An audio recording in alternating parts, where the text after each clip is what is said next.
everyone. We're going to write a function that is equivalent to g of x equals x squared plus 15x minus 54. And looking at the answers, basically all they did is factor it. So you can kind of look at the solutions they have to see if you get this 15 in the middle, or you can not look at the answers and just factor this, which is what I'll do here. So I make an x here. I'm going to write my last term. My constant is 54, and my middle term is 15. Now the 15 is where you're combining the two values, and the negative 54 is where you're multiplying. And we can kind of look at the answers. They have 9 and 6, and they have 18 and 3 as our factors. So I'm looking at the 8. They both look like they equal 15. So if you try 9 and 6, but you need a negative, both of these have to be negative. But if you combine them, you don't get a positive 15, you get a negative 15. So we can't use that. So let's try 18 and 3.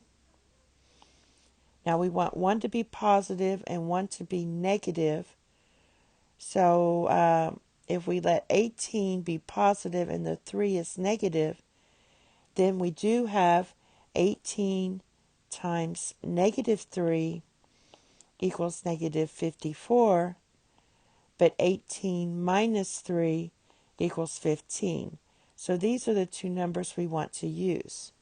So we're going to write g of x equals x plus 18 and x minus 3. And again, you could have just looked. We know that our last term is 18 times negative 3, which is what we did and got negative 54. And then for our middle term, we already know that this is x squared. So your middle term is actually your outer combined with your inner. So your outer is negative 3x. Your inner is plus 18x. And that gives you your 15x. And of course, we already knew that the last term worked. So that gives you your 15x. That's it. Thank you. Have a nice day. Bye-bye. I think you want to come over, get high to the great band.